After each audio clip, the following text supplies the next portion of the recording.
Chers camarades, chers frères, vous êtes avec Herman le Patriote, votre frère. Alors, chers camarades, avant de commencer cette vidéo, j'aimerais vous dire que nous continuons toujours de produire nos t-shirts. Vous voyez, j'ai porté le jaune. Voilà, la lumière fait que vous ne voyez pas la beauté de la couleur, mais c'est très joli. Voilà, je ne sais pas si vous voyez. Voilà, c'est la lumière qui fait que c'était pas trop, vous voyez. Voilà, ça c'est le jaune. Nous avons le vert qui est très joli. Nous avons, voici le jaune ici. Vous voyez le jaune, voilà, c'est très joli. Et nous avons même le noir.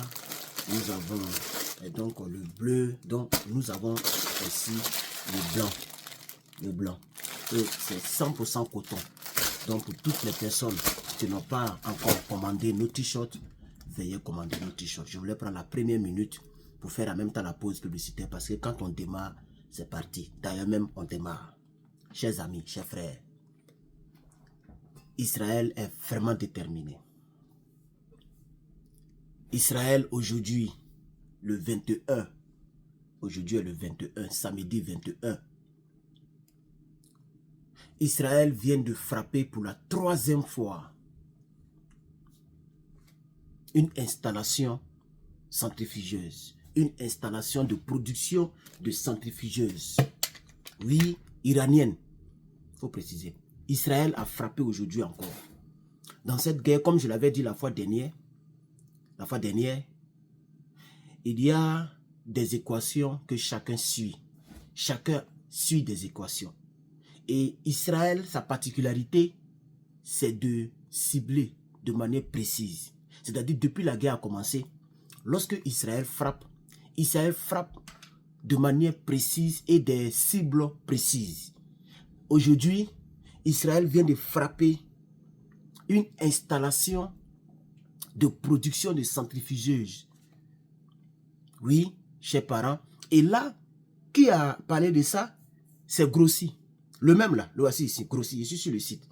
Sputnik Afrique, c'est là-bas que j'ai pris l'information. Le voici, Grossi, vous le connaissez très bien. Sûrement, je mettrai sa photo quelque part autour de moi.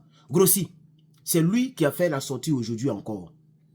Et il a informé le monde entier que Israël a frappé une production de centrifugeuses. Alors, on a comme l'impression que cette guerre n'est pas du tout prête. Elle n'est pas, ça dit, c'est pas tout de suite que cette guerre va finir.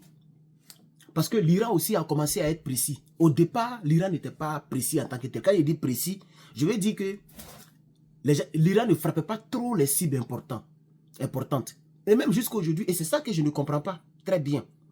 Ok, je ne sais pas si les coordonnées ou bien ils ont décidé de ne pas cibler les lieux sensibles. Mais n'oubliez pas, hier le 20, et j'ai même fait une vidéo là-dessus, l'Iran a frappé Haïfa. L'Iran a frappé un quartier gouvernemental où on voit les civils même qui sont mélangés. Les civils qui sont choqués, traumatisés. Oui, l'Iran a frappé un quartier gouvernemental. C'est-à-dire l'Iran vient un peu dans les frappes précises, dans les frappes bien ciblées, musclées. L'Iran vient un peu. L'Iran est en train de faire ce qu'on appelle des frappes par saturation. Ça veut dire quoi? L'Iran est en train de frapper pour fatiguer le dôme de fer.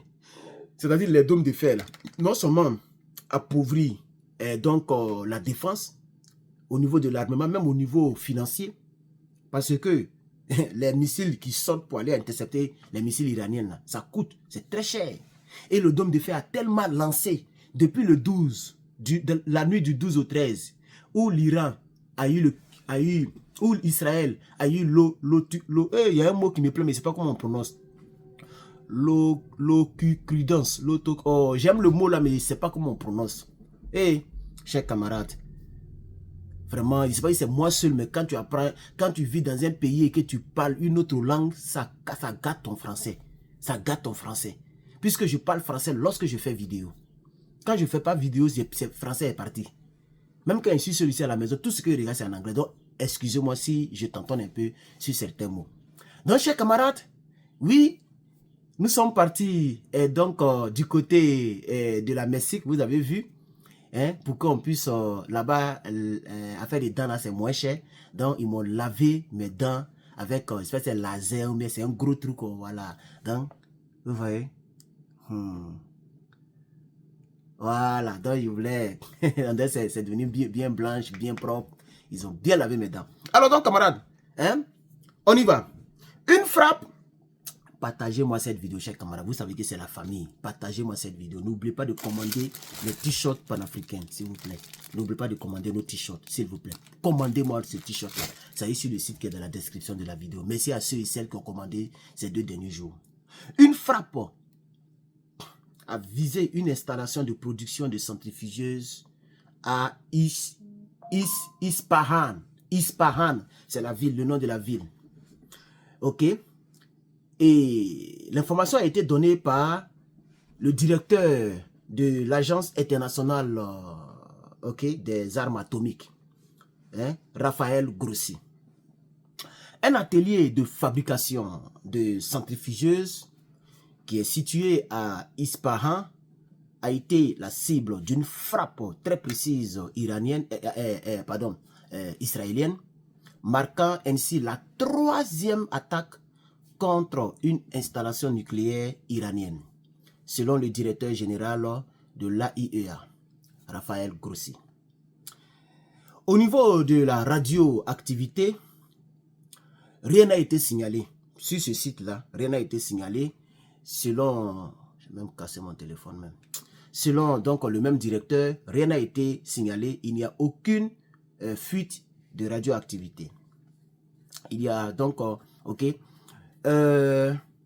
Ispahan abrite une infrastructure nucléaire très stratégique de l'Iran, y compris des installations même d'enrichissement du plutonium. Oui, la même ville là. Donc sûrement, Israël va continuer de frapper encore ces positions-là. Des attaques précédentes ont été situées, les 2 attaques sur le nucléaire, je vais vous rappeler ça ici, voilà, on fait les recherches, à Natanz et à Karaj. Ok, voilà, donc l'Iran avait déjà frappé précédemment 2 installations nucléaires ou d'enrichissement. Israël, pardon, je me trompe beaucoup. Israël, les 2 commencent par I, donc souvent ça me fatigue. Israël avait déjà frappé 2 installations en Iran. Hein, voici où les 2 étaient situés, à Natanz et à Karaj. Voilà. Et Israël a visé la capacité d'enrichissement de l'uranium dans ces 2 endroits. Donc, cette nouvelle frappe